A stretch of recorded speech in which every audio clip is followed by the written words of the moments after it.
suis Bagou Manderesi Jean-Luc, grand séminariste et théologien du diocèse d'Uvira, originaire de la paroisse Sainte-Famille de Luvungi, diaconie centre de Luvungi.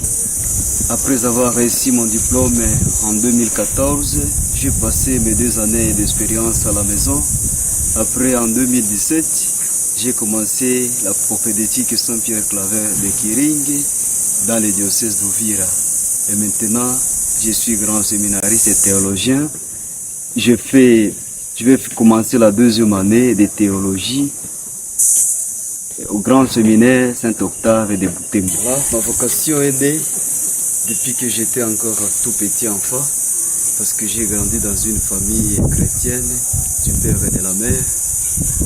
Mais aussi à la paroisse, c'est là où j'ai grandi. Il y a un fils de missionnaire xavérien. J'ai vécu avec le missionnaire xavérien depuis l'enfance jusqu'à maintenant. Et les missionnaires m'ont donné le goût de devenir prêtre. Mais hélas, je me demandais à moi, est-ce que je peux devenir aussi prêtre, parce que je vois seulement les étrangers qui venaient chez nous. Alors un jour, j'avais demandé à mon papa, est-ce que papa, je peux devenir aussi prêtre? Papa m'a rassuré, oui, tu peux devenir si tu le veux. Et là, j'ai dit à papa, voilà, je serai aussi prêtre. Après, j'ai grandi. Après avoir terminé l'école secondaire, j'ai obtenu mon diplôme, mais je n'avais pas encore la vocation de devenir prêtre. J'ai perdu ma vocation de devenir prêtre. J'envisageais alors aller à l'université. Une année passée, j'avais l'idée d'aller à l'université, mais hélas, malheureusement, il n'y avait pas eu moyen d'aller à l'université. J'ai passé une année en train de réfléchir. Et par là encore, ma vocation a ressuscité. Alors j'ai senti encore le goût de continuer et de commencer alors le séminaire.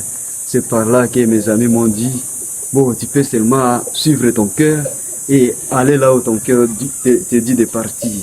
Voilà pourquoi j'ai commencé à faire l'entretien avec la sœur qui était chargée de la vocation, la sœur Elisa. Et elle m'avait recommandé, elle m'avait donné les goûts et les conseils pour entrer au séminaire. Voilà pourquoi j'ai commencé le cheminement de vocation. Et en 2017, j'ai commencé la propédétique Saint-Pierre-Claver. Et j'ai une grande joie de devenir séminariste, parce que j'ai acquis 3 choses au séminaire.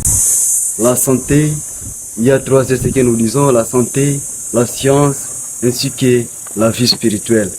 Et de ces 3 choses, quand on entre au séminaire, on doit toujours en avoir, parce qu'un prêtre doit avoir les 3 S.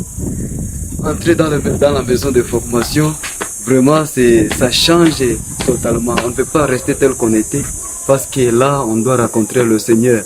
Et quand on rencontre le Seigneur, on ne peut pas rester tel qu'on était. On change directement.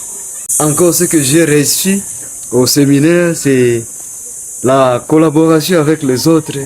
J'ai rencontré beaucoup de gens que je ne pensais pas rencontrer dans la vie. J'ai eu beaucoup d'amis à Kasongo et maintenant à Butembo. Je ne sais pas où encore j'aurai encore d'autres amis, parce que la vie continue. Mais aussi, j'ai la joie d'être séminariste par le fait que j'attends quelque chose derrière moi, le futur qui viendra après. J'attends de devenir prêtre un jour, si Dieu le veut. Oui, comme message que je peux laisser aux jeunes, chers jeunes, dans la vie, il faut suivre toujours sa conscience. Parce que on peut tromper tout le monde, sauf sa conscience. Il faut suivre ce que ton cœur te dit de faire, mais il ne faut pas suivre seulement ce que les gens te disent de faire. Mais il faut suivre son cœur, et là, tu parviendras à une bonne chose. Voilà pourquoi, chers jeunes, si tu veux t'engager dans la vie, comme moi, comme les autres, n'aie pas peur, car quand tu rencontreras le Seigneur, ta vie changera totalement. Merci beaucoup.